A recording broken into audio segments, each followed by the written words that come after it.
So here we are, folks. The whispers are no longer whispers. The hush-hush questions once buried deep in Reddit threads and obscure podcasts, they've broken into the real world. People are finally saying it out loud. How in the royal hell are Meghan and Harry still affording this lifestyle? Yeah, what has he done with this Netflix series? He's used his mother to sell it.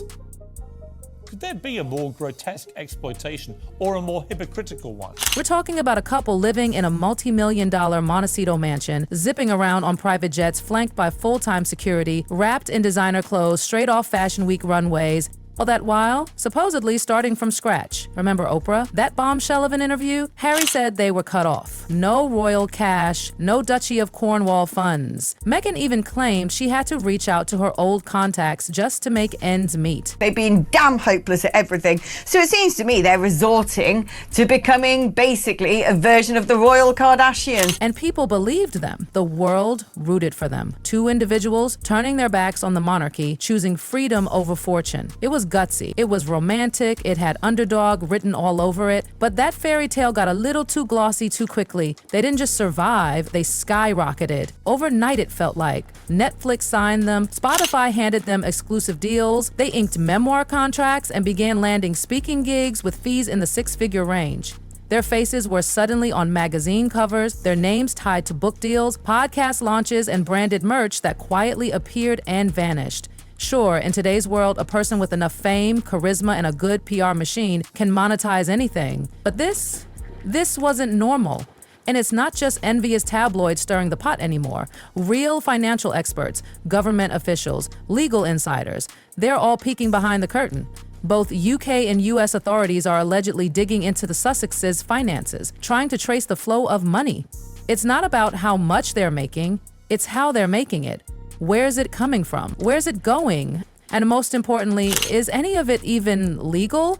There's chatter about shell companies, offshore accounts, and funky tax filings. This goes way beyond designer shoes and fancy wine. This is a whole other beast. Because their life, it's expensive, like absurdly expensive.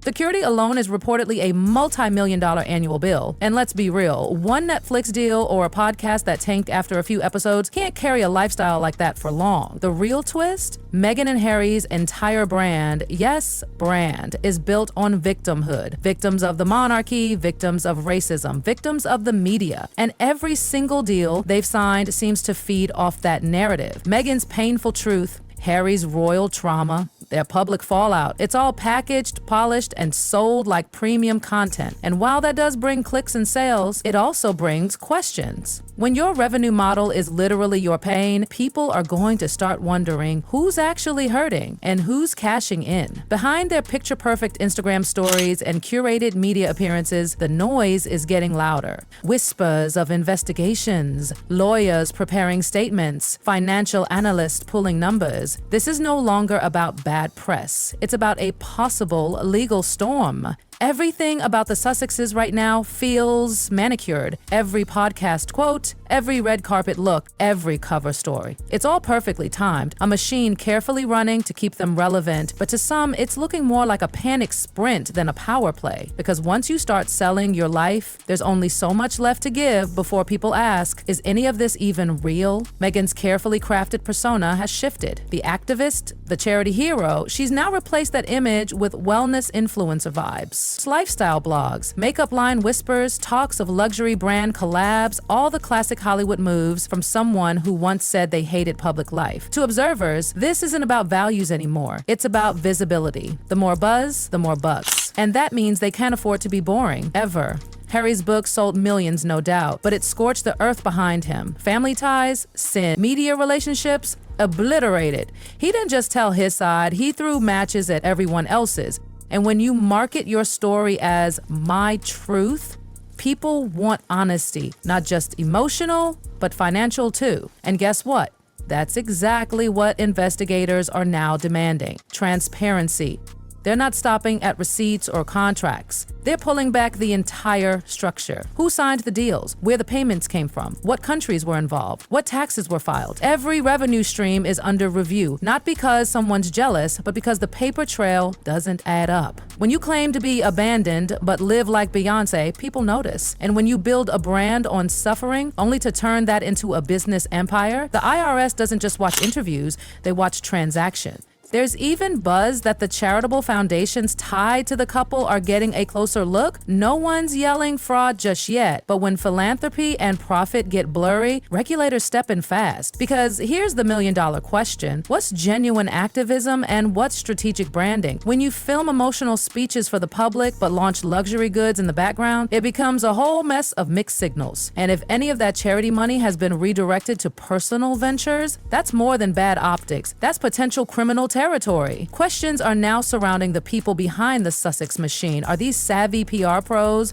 Or are they the kind of financial architects who specialize in skating under the radar? Because if anything sketchy went down, it wasn't a solo act. These kinds of operations are intricate, coordinated, deliberate, and suddenly what looked like tabloid drama becomes a full-blown financial case study. When royalty fuses with celebrity in the digital age, the margins between storytelling and scheming are razor thin. Right now, the pressure is mounting. Every post, every project, every business collaboration, it's all being watched. Meghan and Harry aren't just public figures anymore. They're a business model, and that model only survives if the headlines keep coming, if the attention doesn't die. But those headlines, they're getting messier. The deals feel more rushed, like a startup burning through funds just to stay afloat. Meghan's new ventures, rumored cooking shows, wellness brands, lifestyle content feel less like curated choices and more like a frantic chase to stay relevant. And sure, ambition isn't illegal. But when someone expands too fast, with too little clarity, and too much controversy, that sends red flags flying in the eyes of both investors and regulators. Some brand partners are reportedly pulling away, quietly, carefully. Reputational damage is a real risk. Meanwhile, Harry is juggling lawsuits, awkward interviews, and a growing list of credibility hits. The timelines in his stories don't always match, claims are getting disputed, the palace stays silent, and that silence is deafening.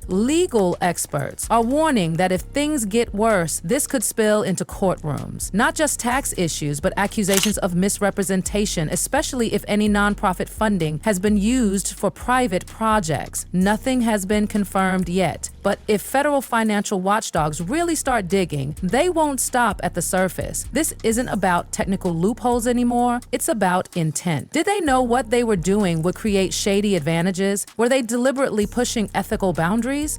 Were they manipulating emotions to fund their own empire? Because that doesn't sound like royal independence. That sounds like exploitation. Public opinion is crumbling. Some diehard fans still defend them, chalking everything up to strategy and survival. But others are done. They've had enough. The dramatic tell-alls, the lawsuits, the constant media circus. It's feeling less like transparency and more like a circus act with no intermission. And the real question is, what's the plan? Are they building something lasting, or are they running on fumes, terrified of what'll happen if they stop performing? There's talk of lawyers preparing for the worst. Subpoenas, audits, depositions. If it gets to that point, the curtain doesn't just lift, it falls. No more spin, no more curated clips, just raw facts. Bank records, contracts, emails, paper trails. And here's the cold truth about paper trails. They don't lie, they don't bend, they expose. Either your story stands or it crumbles. For Meghan and Harry, the risk is no longer just another bad headline. It's real legal consequences. If the numbers don't match the narrative, if the money doesn't follow the mission, then this isn't just a PR problem, it's a full-blown crisis. And this time, not even Netflix can edit their way out of it.